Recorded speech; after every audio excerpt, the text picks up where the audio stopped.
भारत के एक छोटे से गांव में, जो घने जंगलों और अनदेखी पहाड़ियों से घिरा हुआ था, वहां एक पुराना और मुरझाया हुआ गांव था जिसे मोहड़ा कहा जाता था। यह गांव ऐसा था जैसे समय ने इसे पूरी तरह से भुला दिया हो। यहाँ तक कि किसी को भी इस गांव तक पहुंचने के लिए कोई सड़क भी नहीं थी। एक संकरी और खतरनाक रास्ता था जो घने पेड़ों के बीच से होकर गुजरता था। गांव वाले बहुत कम बाहर निकलते थे और बाहर से आने वाले लोगों को चुपचाप घूरते हुए कई तरह की चुप्पी में चेतावनी देते थे। एक बरसाती शाम एक युवा जोड़ा, सारा और इमरान, अपनी यात्रा के दौरान रास्ता भटक गए थे। उनकी कार बीच रास्ते में ही बंद हो गई थी और बारिश तो जैसे थमने का नाम ही नहीं ले रही थी। जब उन्हें और कोई रास्ता नहीं सूझा तो उन्होंने पास के गांव में शरण लेने का फैसला किया। जब वे वहां पहुंचे तो मोहड़ा की खामोशी ने उन्हें घेर लिया। कहीं कोई हंसी खुशी नहीं, बस दूर से पेड़ों की सरसराहट और कभी कभी बर्तन की आवाज सुनाई देती थी। गांव वाले उन्हें शक से देखते थे, लेकिन एक बूढ़ी औरत ने उन्हें देखा और कहा, तुम लोग यहाँ कैसे आए?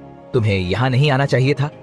इमरान, जो ठंड और बारिश से परेशान था, ने उसे समझाने की कोशिश की। हम बस रात भर यहाँ ठहरने के लिए आए हैं, हमारी कार टूट गई है।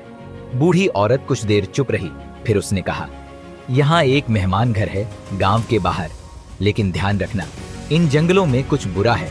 जो भी यहाँ रात बिताता है वह वापस नहीं लौटता।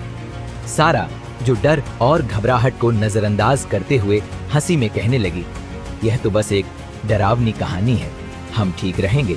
उनकी बातों को नजरअंदाज करते हुए वे मेहमान घर की ओर बढ़े। यह पुराना और जर्जर था।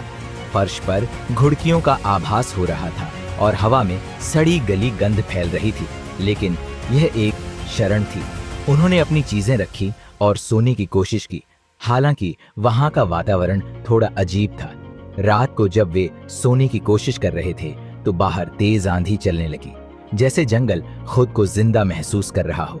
अचानक कमरे के दरवाजे पर हल्की सी खटखटाहट हुई। इमरान ने उठकर दरवाजा खोला, यह सोचकर कि कोई गांव वाला होगा, लेकिन जब उसने दरवाजा खोला तो बाहर कोई नहीं था, सिर्फ बारिश और अंधेरा था। एक अजीब सी सिहरन उसके शरीर में दौड़ गई। जैसे ही वह दरवाजा बंद करने लगा, उसने अंधेरे में कुछ हरकत होती हुई देखी, कुछ काले साए जैसा।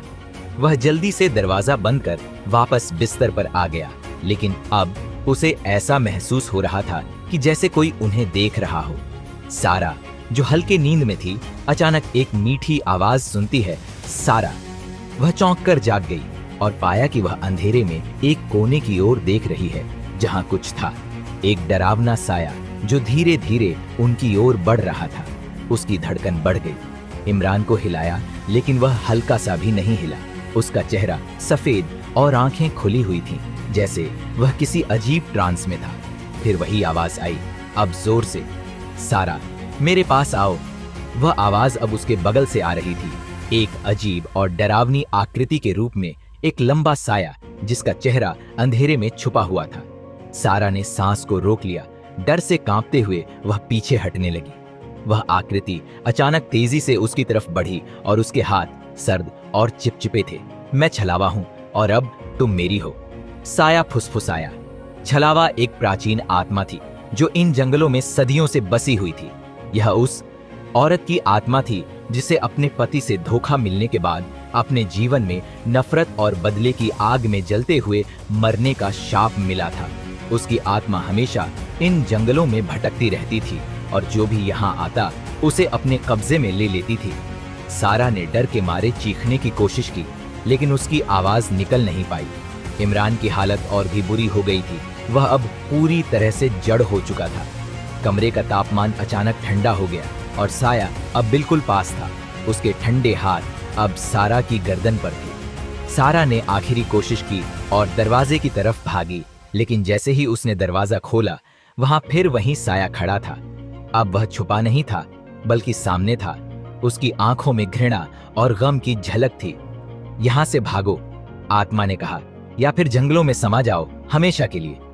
सारा अब और नहीं दौड़ सकी। थक कर वह सड़क तक पहुंची और वहां से एक गाड़ी को रुकवाया। गाड़ी का ड्राइवर, एक गांव वाला, उसे घूरते हुए बोला, वे नहीं सुने, है ना? सारा ने कभी उस रात के बारे में किसी से नहीं कहा, लेकिन वह जानती थी कि छलावा का शाप अब इमरान को ले चुका था। कहते हैं कि हर साल जंगल और घना होता जाता है और छलावा की आवाज उन लोगों को बुलाती है जो बहुत दूर तक चले जाते हैं, और अगर आप ध्यान से सुने तो रात के सन्नाटे में आप उसकी आवाज सुन सकते हैं। मेरे पास आओ, मेरे पास आओ,